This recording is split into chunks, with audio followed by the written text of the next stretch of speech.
Good afternoon, everyone. My name is Zishan Syed, and I'll be talking on the topic of segmentation of classical Arabic text.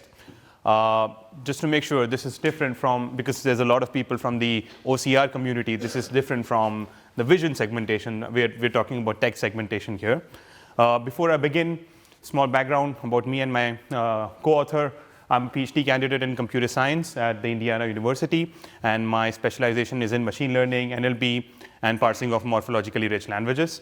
And right now I'm working as a research associate at Doha Institute for Graduate Studies, and which is where this project comes in, where we are doing this huge cultural analytics project on classical Arabic texts, and this segmenter and standardizer is a part of that project.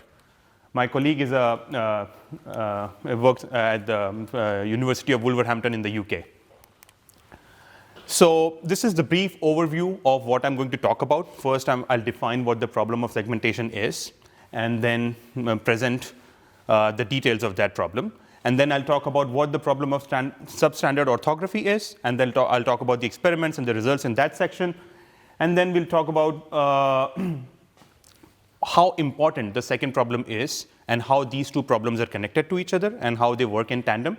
And finally, I'll talk about a very small segment on how both of these can result in a solution to a third problem, which is also very important when dealing with text. So what is segmentation, and why does it matter so much in Arabic, especially? So exactly. So the slide actually says everything about segmentation. In English, the space delimited tokens are more or less independent meaning-bearing words. When it comes to a morphologically rich language like Arabic and Hebrew, a lot of words get combined together into one long word. And so the space delimiting of the tokens doesn't necessarily give you independent meaning-bearing words. So, and we'll look at a few examples here. And for example, al-kitab, it's an Arabic word for the book. So what happens is like the and the book kind of gets morphed together into one word, and it's al-kitab. So it's the determiner and the noun gets mixed. So what could happen, and if you want to say and the book, so the w, the w sound is actually a conjunction, and it all gets morphed together into one single word, wal-kitab. Right? And so on, like we can go on. And so there are rules as to how this will happen. There are exceptions as to which words will combine together to form one word. But this is the problem of segmentation. Now, in a typical natural language processing pipeline for a language like English, we don't need to have a segmenter as a block in the pipeline to figure out what's going on. But in Arabic, because of this, the number of tokens present in a corpus becomes huge. So segmenting these words into their independent units is very important, and it helps in a lot of NLP tasks which you would want to do with your text. So I'll just take one example and then mention a few other examples. Word2Vec is a very famous algorithm which tries to associate embeddings in like numbers in a vector space to words in a language. Now, if you do it on, and this is a very powerful algorithm, and it has been very successful in a lot of NLP applications. If you apply, what it does is, it tries to find, because it puts words in a vector space, it's easier to find the words which lie next to each other, which are similar in meaning. Basically, the semantic distance between them is lower, and then you can do a lot of things with these numbers.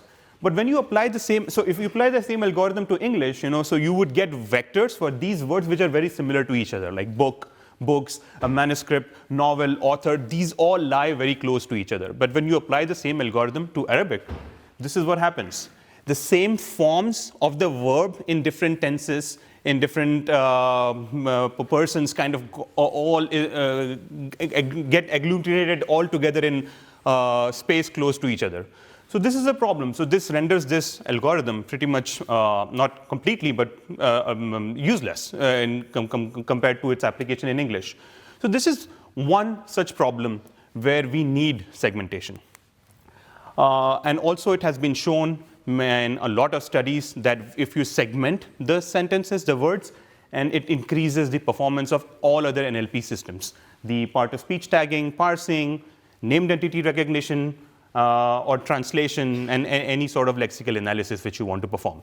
So I think I've established the importance of why segmenting Arabic words is very important in order to make any in the future NLP pipeline successful. Now it's a hot topic in the sense that there is a lot of research that has been done for the segmentation of Arabic. And these are some of the systems like Madda Mira and Farasa. These are some of the state-of-the-art systems which are used for segmentation of Arabic. But there's a small problem here. These systems have been engineered and tuned in to work with modern standard Arabic. Now, just to give a small background, Arabic has a lot of dialects, and the dialect which is and the form of Arabic which is used in all formal communication and formal written communication, which has been standardized is called the modern standard Arabic. But when you look at historical documents of like religious and cultural documents from a couple of centuries ago, they do not conform to this particular standard, and they can be considered to belong to classical Arabic. Now, these segmenters, which I just mentioned, have been tuned in to work on modern standard Arabic, and as I'll show from the experiments we performed, when we try to apply these segmenters to documents from classical Arabic, which are a couple of centuries old, the accuracy drops down considerably. For example, Madda Mira, which performs as high as like 98.3 on MSA, that's short for modern standard Arabic, goes down to 94.3 on classical Arabic.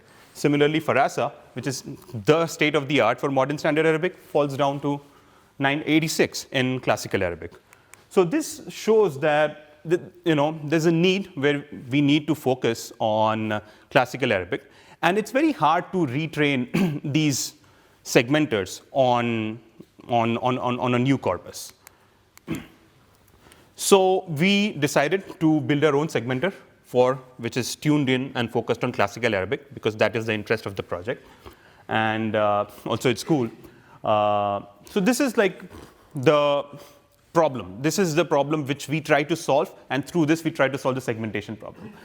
On the slide, you'll see 3 different words, and you'll see every character has been mapped to either a 0 or a 1. What it does is we have reduced the entire problem to binary classification. If the character is marked as 1, that means that's the end of a segment. If the character is 0, that means it's not the end of a segment. It could be the beginning of a segment. For example, this word, so this is like al, like the, and then kitab. So this entire word is broken down into 2 segments, first segment and then second segment. Similarly, this is broken down into 3 segments, 1 segment, 2 segments, and the last character in and itself is a segment, which is actually the ta marbuta, which is a feminine marker in Arabic. So now we know that we are actually trying to solve a binary classification problem, and this binary classification problem will actually give us the results of the segmentation. So let's go ahead and see what data we used and how we annotated the data. I'll talk about the experiments which we conducted and results, and then compare it with the state of the art which are out there. And also I'll talk about the problems which we faced. So we selected random passages from the Quran, from the Hadith, which is the collection of sayings, and some Islamic law, philosophy, and especially Al-Manar magazine, which is a very fundamental magazine which covered a lot of present-day aspects, then present-day aspects, and also a lot about the religion and culture and history. So we annotated this corpus, and then we segmented it using the best segmenter, and we basically used the mistakes. We had an iterative process, and we kept on correcting it until we had goal segmentation for all the words in that particular corpus. So based on this, we created our train, dev, and test sets. So this is about the size of the amount of data which we segmented, which we annotated. So just the Al-Manar magazine had about 85,000 words in the train set. And then when we added some classical sources like old Arabic poetry and the Quran and the Hadith collections, it reached about 141,000 words. And these are separate from the dev and test set which we created. So we had a dev set based only on the Al-Manar because we had a lot of data from that particular magazine. And then we had 2 test sets, one just on Al-Manar and one just on classical Arabic data, which we separately annotated. So this is the setup of the experiment. Now, the choice of machine learning algorithm. As was once pointed, that we always keep on making better and better machine learning algorithms. So it was, we decided to use, and it's said that there are, someone jokingly said, there are only two machine learning algorithms. It's gradient boosting machines and neural networks these days, which is owing to the fact that these two algorithms have been very popular and they have had very good performance in most of the tasks out there. And a lot of people are really into deep learning and neural networks for the right reasons. But gradient boosting had been overlooked in its application for a task like this. So we decided to work with gradient boosting. And I'll briefly tell what gradient boosting is. It's basically combining a lot of separate machine learning models to become one big powerful model. That's the idea of boosting. That's the idea of ensemble learning. But boosting does it in a special way. What it does is, it takes a model, it uses it to predict, make predictions on certain samples, and then it finds out which of those particular samples were wrong. Then it builds the second model and just trains it on the ones it got wrong, so that the accuracy of the entire model goes up. And it keeps on doing that, and that's called boosting. What gradient boosting does is it uses a very specific way to direct the building of the future models by finding out the residual error. So you have 100 samples, you build a model, it gets 60 of them right. Then you build a second sample and train it on the 40 samples, and then it probably gets 10 of them right. And then you keep on going until you basically do a very good job. And this has been shown to reach state of the art in many things, and it certainly does in our experiments. All right. So now what about the features? Since this is a binary classification problem now, what we do is we try to extract contextual features for every character. And we map it to either a 0 or a 1, as simple as that. This is just an example of how this feature selection works. This is a particular sentence in Arabic. Let's say we are just talking about this focus character. We are just focusing on this one. What we could do is very simple features like what are the next 3 characters? What are the previous 3 characters? So we fix the window size of how many characters which we want to choose, and we extract them. We could do something like, well, what is the next word? What is the prefix of the next word? What is the suffix of the previous word? What is the suffix of 2 words after that? So this is the kind of template which we designed for the features, and we experimented with a lot of templates, and all our features are drawn in this fashion. Basically, for every character, you extract the context from the given sentence. All right. Now, when I say we used gradient boosting machines, I mean, we certainly did compare them with the traditional algorithms that have been used for binary classification, and not only for binary classification, but also sequence-to-sequence classification, such as conditional random fields. And we used 3 different versions of gradient boosting machines, and they differ in not only in implementation details, but also in the type of sub patterns of the algorithms which are used. We worked with XGBoost, CatBoost, which is developed by Yandex, and LightGBM by Microsoft. And we kind of settled on CatBoost because it gives us the best results for these experiments. Now, here's the baseline before I tell you about our results. CRF has been the state of the art in the late 2000s, and you can say up until the rise of deep learning. So that kind of performs on Al-Manar test set at 92.7%, and on the classical set test set on 94.96. And well, I have the results for our algorithms with the baseline as well. So this is when you only train on the Manar train set. If you remember, there were 2 train sets. And this is when you train on Manar as well as classical. And they gave very good accuracy of more than 97% on both the test sets. Now, when you compare it with other state-of-the-arts for modern standard Arabic, Madda Mira, which is kind of the state-of-the-art right now for MSA, it performs at 94.7, and for RASA, performs at like 86.47. So what we are seeing here is that the algorithms which have been developed for MSA don't transfer well when the domain is changed to Classical Arabic, to Old Arabic. Now, some feature ranking. So when you work with these modern algorithms, you also have the option of seeing which features which you chose are kind of most important in getting to the results. So I'll explain like quickly. Focus is the character which you're focusing on. Next two letters, as the name suggests, are the next two letters of that particular focus character.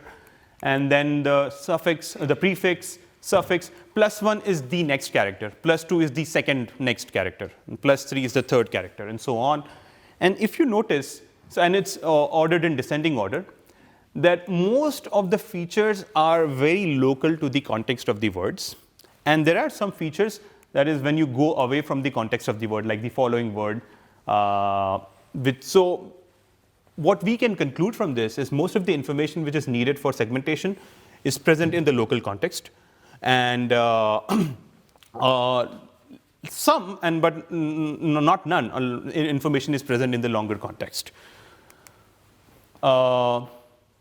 Okay, so this is the final conclusion, that we have a very good segmenter for Classical Arabic, and it performs quite well compared to the state of the art for which has been there for MSA. And when we do error analysis, we find that the most important culprit is that a lot of cases are very ambiguous, and for that you need information from far away from that particular focus character. But when we tried it on data which is available online, the results were very bad.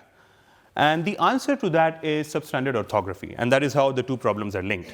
Now I'll talk about what substandard orthography is. In Arabic, and it happens in a lot of other languages as well, a lot of characters are differentiated by the diacritic marks which they have. And they look similar, but in careless typing or due to some standards, depending on in which region the typist is or which region the writer is, they get mixed and they get confused, or these marks are just omitted plainly. So what happens is when we as a human, we read it, because we know the context, we are able to understand what that particular thing means in that. But it can completely change the meaning of the word, and also the way the word should be segmented. So these are four characters. This is the alif, and these are the three different hamzas. And if most of the times these marks will be omitted, and what will happen is it will completely change the meaning. If you're not a native Arabic speaker, you won't be able to understand what's going on. So I'll skip through some of the details of, these details just show how they are different from each other, each of the characters. For example, these are three different words, Amr, Imr, and Amir, and they are completely different in meaning depending on if you don't know where this mark is, and if you omit them, they completely change the meaning of the word and the way the word will be segmented. So if we don't have a standard orthography which kind of says, well, this is where the mark should be, your segmentation results are going to be affected. And that is why our segmentation results were poor. This is another set of characters, which is the ta marbuta and the ha. This is like the feminine marker, this looks very similar to this. So if you omit the two dots, they kind of like, you will make it up in context, but then it will completely affect your segmentation results. And this is an example of that. This is another set. So we kind of like work with three sets. The four characters which I showed you in the beginning, the ta and the ha, the second set, and this is the third set. So what we did was, we wanted to standardize the orthography of the text which we get before we pass it to our segmenter. So we developed our own orthography standardizer, and this is also a common problem in Arabic, and there have been a lot of attempts to get it right. But this is the first time we are trying something like gradient boosting on this.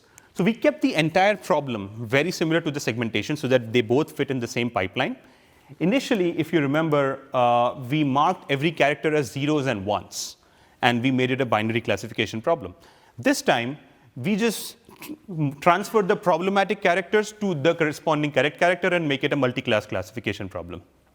And we could have any set of orthography standardization which we want, and we can just define what you want to map to what, and we can create our own multi-class classification.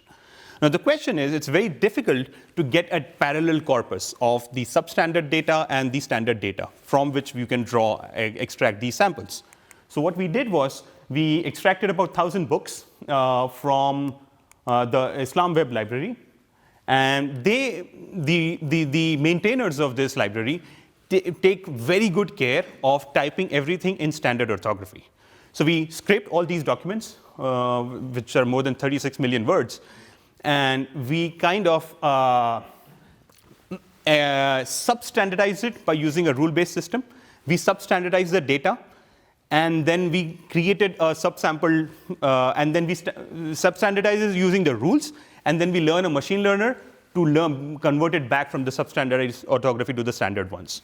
So that's kind of a trick which we did to get our training corpus, and we reached about 99% accuracy, F-score, on the 8 different classes which we have.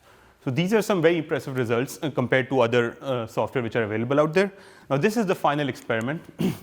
Promise the last table. So now we have an orthography standardizer and we have a segmenter, right? Now the question is, one could ask, well, why do you want to have an orthography standardizer? You could just train your segmenter model to work on substandard orthography data. So well, we did that, and so if you see, this is the training data type, standard, substandard, standard, substandard, and this is the test set on which we are testing. And the test data type, so what this figure means, that the model was trained on standard data and it was tested also on standard data. This model was trained on substandard data and it was also tested on substandard data. So the idea here is, if you can train a substandard model on substandard data, but there are 2 problems to that.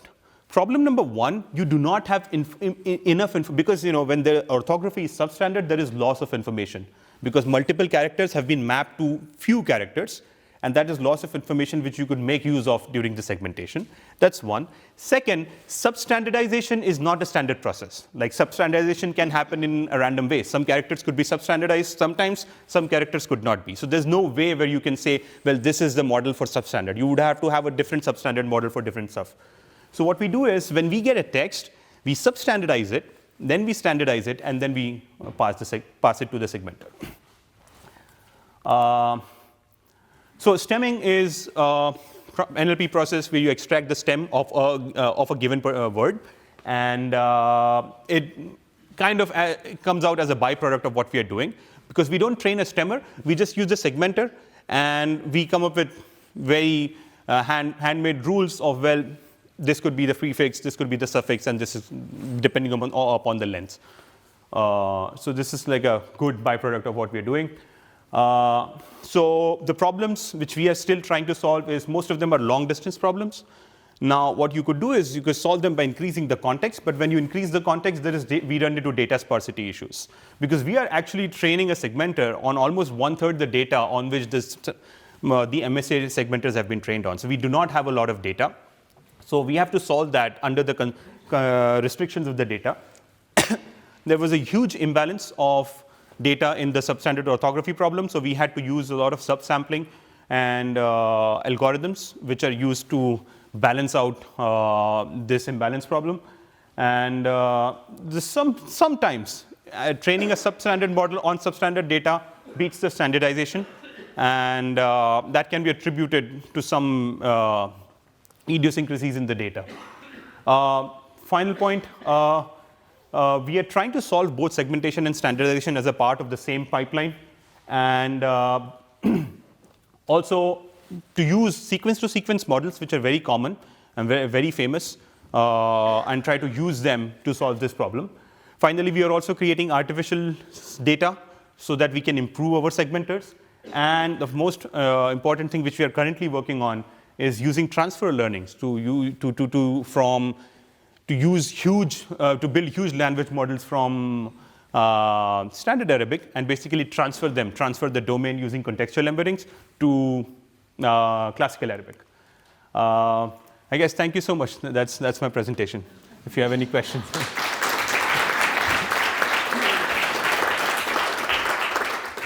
Maybe time for one question with a quick answer, please. Is there any pricing here? I don't have the mic. I can't see, sorry, can you wave your hand? Thank you. Shall I go?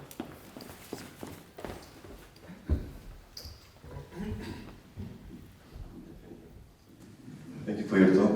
I would like to ask you the following. You described the segmentation process in order to feed these results to OCR system. If you were, for example, using a word spotting technique for the Arabic, the segmentation problem wouldn't be more easier, for example. So I think there was a misunderstanding. We don't feed the result of this to the OCR system. We kind of probably where this would sit is after the OCR is done. No, I mean, if you were feeding the data in the word spotting technique, I mean, the segmentation problem, you wouldn't care to split exactly the words, but maybe, for example, the word the book, it was okay to be combined, and the whole segmentation process would be more easier. Just, I want to. So some cases where where you need to keep the segmentation, is that the question? Because if the segmentation process was fitting in not ocean system, but in word spotting system, if you know the difference. Word spotting is to recognize the whole words, not character by character, as in OCR. In the second case, in the word spotting, the whole problems of the segmentation would be, I think, easy. You wouldn't care if, for example, you have two words together and you wanted to split them. It was okay to have them combined with the book, for example, as you said. yes. So it has been. You want to talk something about that? Yeah, so it has been shown that splitting the words actually improves the accuracy for a lot of other systems. It's for the parser. So there are some times when you want to keep the book. For example, machine translation, you would want to, keep stuff like this. But there are many other cases, strong points, where you actually need to segment, which will improve the accuracy of the other systems. Yeah. Maybe then for the coffee break, we are over time already. Okay. So, thank you again. Yeah, thank you.